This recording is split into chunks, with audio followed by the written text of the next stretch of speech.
I recall the terrible injury you sustained while you were with your horse. Would you mind sharing with me what happened? What happened is I had on the 24th of June 2017, I had a riding lesson with my friend Elda Klatsko, and she just about finished the lesson. It was a very hot day, and as I am really always passionate about looking after the horse and saying he needs a lot more cooling down, I'm going to just walk him around for another 5-10 minutes before I put him in the stable so he doesn't get colic.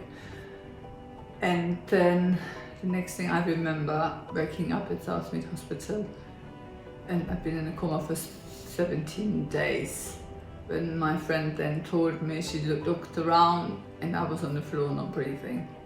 So from there, the injury I had, they called a hangman fracture, which was a broken neck and a spinal cord injury. I needed to have my spine repaired and put a fusion on there. That's why I had to be put in an induced coma, because so my body could heal, because I'm just at the rest stage. I woke up from the coma completely paralyzed from the neck down, not able to speak, and they've basically been told that's it, I would not have any improvement, I would never ever walk again. But I had other ideas about that. So I mean, at that time, the only advice I had from a neurosurgeon said, if you really believe it could happen, you must think connection. And I was lying in bed and just looking at the ceiling for months, and then that's the only thing I could do. And that's what I've done for hours and hours now, that just thinking about vibes to send to my body, saying, making the nerve connection with the brain again, and then the toe starts moving first. Mm-hmm. And then I bet that was an exciting day. It was very exciting. Just slight movement, and then my right arm started moving. I could lift it up slightly. The left arm took a lot longer because I had a subluxation in the shoulder, which basically the shoulder dropped out because there was no muscle holding it in anymore. The arm fell out of the socket. Right. And so I had to have a sling for quite some time afterwards. I then came out of intensive care and went to Bath Hospital for a little while with a lovely physio called Pete. And he gave me so much hope. And he said, if the toe moves, you're probably going to be able to walk again. And from there on, I was just concentrating on getting there. I couldn't sit up very well because of being in a coma or the muscle wastage, and with my blood pressure being so low, it took a toll. I then went to Salisbury Hospital and yet again was told again, you never walk again, we're just here so you cope with your disability. Mm. And I just thought, no, I'm not doing that. And I made my own exercise plan on top of the exercise plan on the physio. So yeah, now when I go there for my yearly checkup, they always say they do remember me very well. You left an impression. Yeah, I do always so well. I thought, you know what, give it a shot. Definitely. You have to never give up. And then I walked out after about 5 months in hospital. I walked out on one crutch and without a wheelchair. And I'm still working on getting better. I'm teaching myself to run in the indoor school with a soft, so I have a soft landing. Yes. So where's my free, I have free school in my horse, I do a bit of running as well. Yeah, so it's still ongoing, but yeah. Amazing considering they said you'd never walk again. Yeah.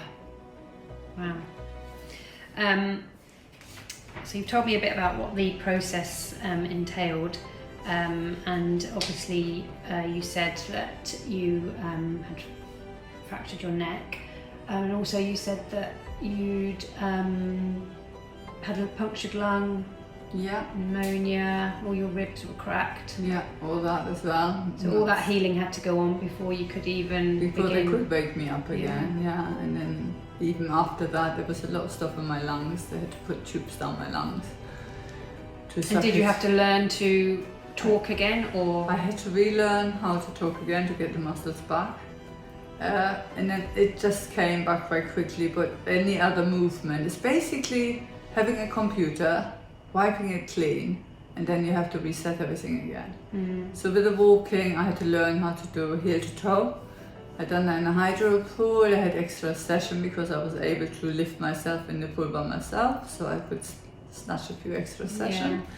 And basically I was just walking up and down and up in the pool to learn the movement, to get the movement back, till my muscles were strong enough to go on dry ground. And I didn't, because I only had the one hand, the rest of me falling, I would have fallen straight onto my head. Yeah. Because I couldn't, even now I can't put both arms out together, so that's always a risk. Till my arm works properly again, which I'm still working on, so. Yeah. I'm sure you'll get there with your determination. Well, hopefully.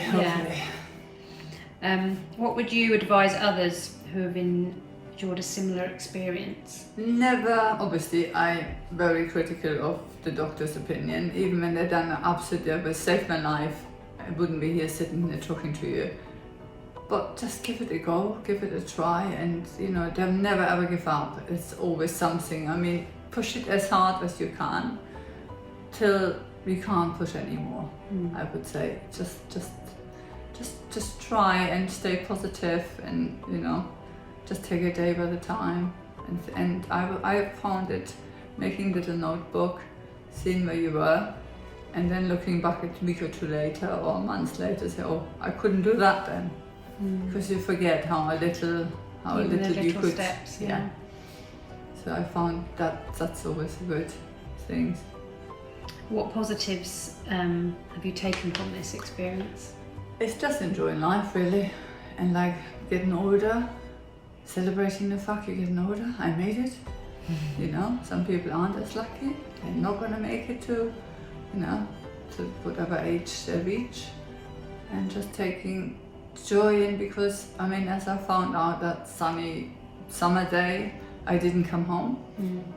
Just don't fret about things. Just enjoy yourself.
passions like for you riding? Yeah, the riding bit, people say, oh, why would you go back after? The horse didn't throw me off. No.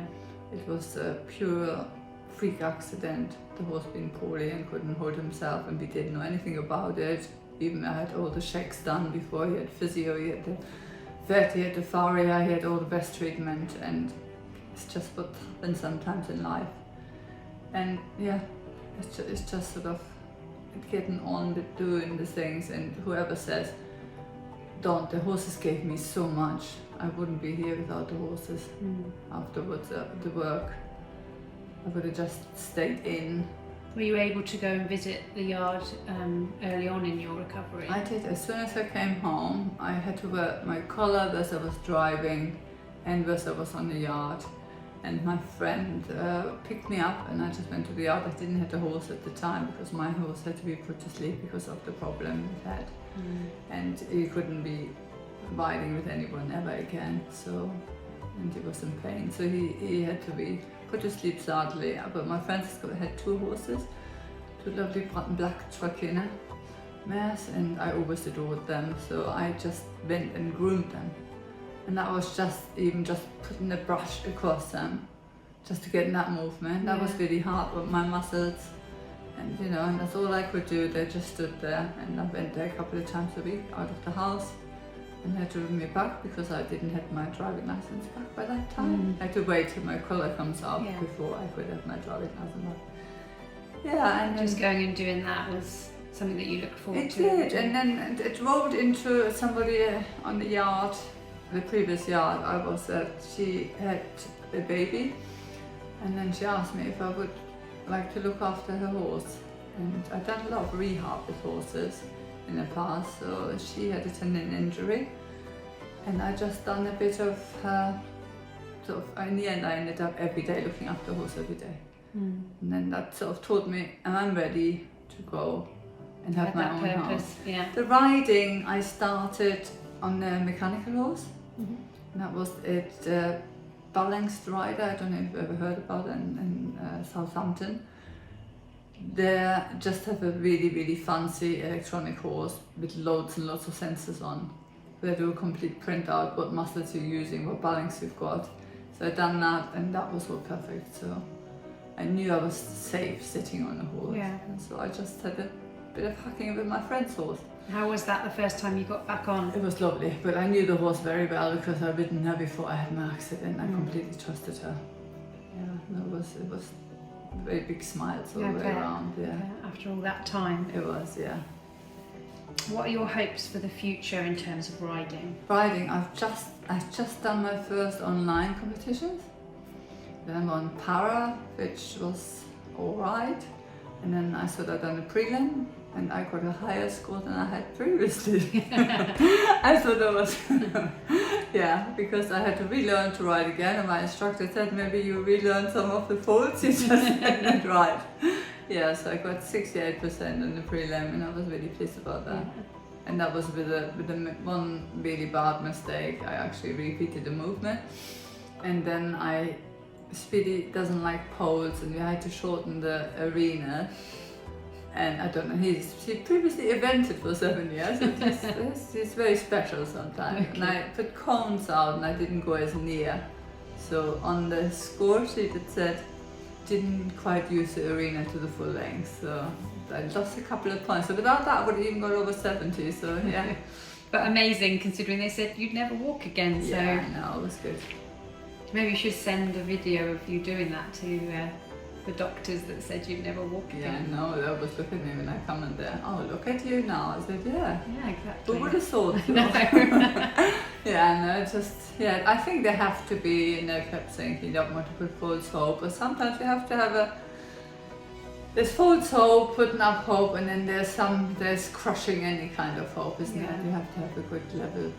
Lucky for you that you had that determination. No, I think that's my German side coming through. Stubbornness, I think. Yeah, I think so too. Yeah. Well, thank you very much for sharing your story with us, and hopefully it will help other people who are experiencing similar.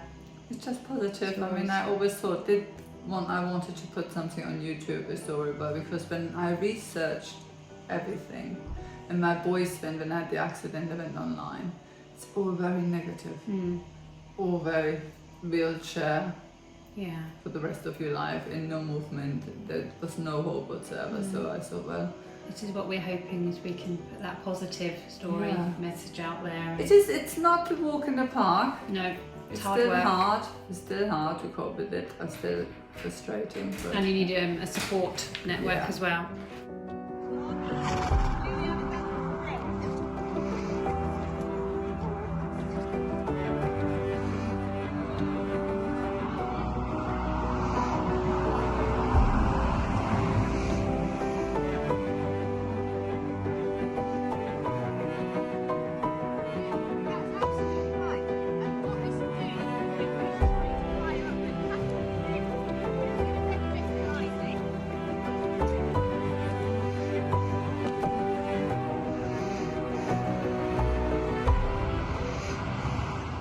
So that's it for Juliana's story for today. I hope you've enjoyed it and found her as inspirational and amazing as I do. And please follow us on Instagram, Facebook, go to our webpage www.kickinghorse.co.uk to follow more amazing stories of inspirational people and get expert advice for your horse and for yourself. See you soon.